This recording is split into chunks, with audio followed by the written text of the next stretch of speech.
राजौरी के बडाल इलाके में 16 मौतें हो चुकी हैं और एक 16 वर्षीय बच्ची एसएमसीएच अस्पताल शालामार जम्मू में भर्ती है। और उसी की हाल जो है वो जानने के लिए इस वक्त जम्मू कश्मीर के डिप्टी सीएम सुरेंद्र चौधरी जो है वो शालामार अस्पताल में पहुंचे हैं। तस्वीरों में आप साफ तौर से देख रहे हैं कि जो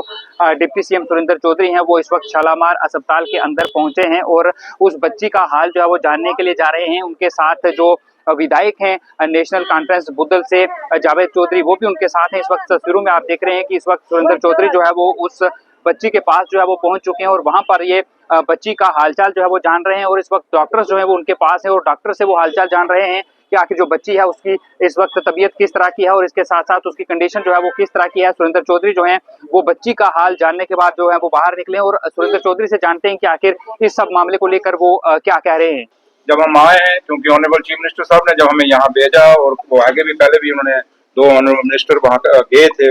बुदल के अंदर और वहाँ पे देखा था। और आज कल सुबह फिर मैं और मैडम स्कीना इटू जी वहाँ जा रहे हैं। बट बदकिस्मती यह है कि हम जाने बचा नहीं पा रहे अब क्योंकि डॉक्टर साहब जो अभी मेरी सुगंधन साहब से भी बात हुई और उसके बाद जो अपने कंसर्निंग डॉक्टर हैं उन्हें जो देख लिया पूरी टीम, डॉक्टर भी पूरी मेहनत कर रहे हैं। बट समझ ये नहीं आ रहा कि हो क्या रहा है, क्योंकि टेस्टों में भी कुछ नहीं आ रहा और बड़ी बड़ी एक मिस्टेक कह लें हम वो है और बदकिस्मती है। अगर कोई बीमारी है तो फिर उसके बाद रिसर्च करने की जरूरत है। अगर कोई और यहाँ पे कुछ है तो बहुत बदकिस्मती है, क्योंकि छोटे छोटे बच्चे हैं जिनकी ये डेथें हो रही हैं और बच्चे सबके लिए एक जैसे हैं, साझे हैं बच्चे। और ये जो भी मैं गुड़िया की बेटी छोटी सी मैं देख के आया हूँ, जैसे डॉक्टर साहब कह रहे हैं कि कल तक वो बोल रही थी और जावेद चौधरी साहब भी कल उसको मिल के गए हैं, 2-3 बार वो यहाँ मिल के गए हैं बच्चों को। और ये बच्ची कल से बोलना बंद हुई और कोशिश यही रहेगी, क्योंकि सरकार हम ये भी नहीं कह सकते कि हम इसको ऐसे छोड़ देंगे, ये दावे से कहते हैं। और ऑनरेबल चीफ मिनिस्टर साहब जनाब उमर अब्दुल्ला साहब का भी कोशिश है और पूरी सरकार की ये कोशिश है कि इस पे इन्वेस्टिगेशन करनी चाहिए और पुलिस को हम जाएंगे वहां पे जो भी है पहले हम देखेंगे क्या है क्या नहीं। लेकिन पुलिस के लिए बहुत बड़ा रोल है और पुलिस को बड़ी चैलेंज से इसको लेना पड़ेगा इन केसों को, क्योंकि हम खाली ये छोड़ दें कि ये बीमारी है तो खत्म हो गए बच्चे। बीमारी भी है तो वो डॉक्टर फैसला करेंगे और अगर कुछ और है तो ये पुलिस को यहाँ फैसला करना पड़ेगा और सख्ती से फैसला करना है। सर कई तरह और जो भी है मैंने यही कहा कि अगर ये बीमारी है तो इसकी इन्वेस्टिगेशन थ्रू मेडिकल जो हमारे डॉक्टर्स हैं वो करेंगे और अगर इसमें कुछ और भी है तो उसमें भी सख्ती बरती जाएगी। ये मैं आपको सरकार की तरफ से कह के जा रहा हूँ। और अगर किसी और है, अगर जो जैसे आप लोग कह रहे हैं कुछ और है, तो जो भी है वो बख्शा नहीं जाएगा, क्योंकि बच्चे हैं जैसे मैंने कहा सबके लिए बराबर हैं और छोटे छोटे बच्चे हैं और गरीब परिवार है और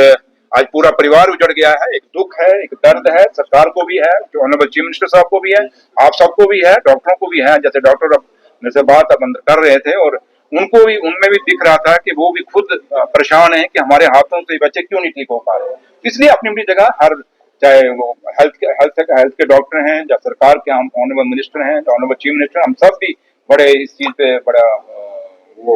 कहीं ना कहीं दुखी हैं इससे कि भी चीजें कैसे हो रही हैं। तो लिहाजा थोड़ा सा आपको भी वेट करना पड़ेगा, लेकिन इतना जरूर है कि जिस तरीके से भी डेथें हुई हैं इसकी इन्वेस्टिगेशन आप सबके सामने आएगी और जब आएगी फिर आपसे बात करेंगे। आपको कहा कि जहां तक ताल्लुक है इसका, आप जो कह रहे हैं कि जमीनों का मसला है, जो भी है ये मैटर ऑफ इन्वेस्टिगेशन है और मैं एज ए गवर्नमेंट, क्योंकि इन्वेस्टिगेशन मैंने नहीं करनी, हमने तो करवानी है जो हमारी एजेंसी है। और जो आप कह रहे हैं ये एजेंसियों को देखना चाहिए और हर एंगल से इस चीज की इन्वेस्टिगेशन करनी होनी चाहिए, चाहे वो बीमारी के इलाज से भी होनी चाहिए और खाली बीमारी के इलाज साथ में दूसरे एंगल से भी इसकी इन्वेस्टिगेशन होनी चाहिए। तो लिहाजा जरूरत है यहाँ काम करने की और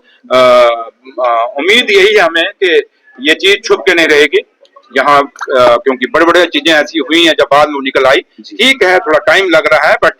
जो भी तरीका हो, जिस तरीके से भी ये हादसा हुआ है, ये डेथें हुई हैं, सामने जरूर आएंगी और मेरी माँ वैष्णो जरूर सामने लाएगी। साफ तौर से आपने सुना कि जो डिप्टी सीएम सुरेंद्र चौधरी हैं उन्होंने कहा है कि जो विधायक जावेद चौधरी हैं वो लगातार परिवार के साथ जो है वो कांटेक्ट में है और उसके साथ साथ जो वहां का परिवार है उनसे मुलाकात जो है वो लगातार ये लोग जो है वो कर रहे हैं। और सुरेंद्र चौधरी का ये भी कहना है कि इससे पहले स्वास्थ्य मंत्री जो हैं उन्होंने बडाल इलाके का दौरा किया था और अब कल जो डिप्टी सीएम सुरेंद्र चौधरी हैं वो खुद जो सकीना इटू हैं जो कि स्वास्थ्य मंत्री हैं उनके साथ वहां बडाल इलाके की बात करें तो वहां का दौरा जो है वो करेंगे और परिवार के लोगों से जो है वो मिलेंगे। फिलहाल दुखद खबर यह है कि 16 लोगों की अब तक मौत जो है वो राजौरी के बडाल इलाके में हो चुकी है, लेकिन अभी किसी को कोई पता नहीं कि आखिर हुआ क्या है। डॉक्टर्स ये कह रहे हैं कि कोई बैक्टीरिया, कोई वायरस या फिर कोई बीमारी नहीं है। और दूसरी तरफ अब पुलिस जो है वो इस मामले की जांच कर रही है और सुरेंद्र चौधरी ने भी साफ तौर से कहा है कि वह भी पुलिस से अपील करेंगे कि वह अपनी जांच में तेजी लाए और जल्द से जल्द जांच करें ताकि ये पता चल सके कि आखिर ये मौतें जो है उनके पीछे की असल वजह जो है वो क्या है। Ravi Sharma, Kashmir Times news, Jammu.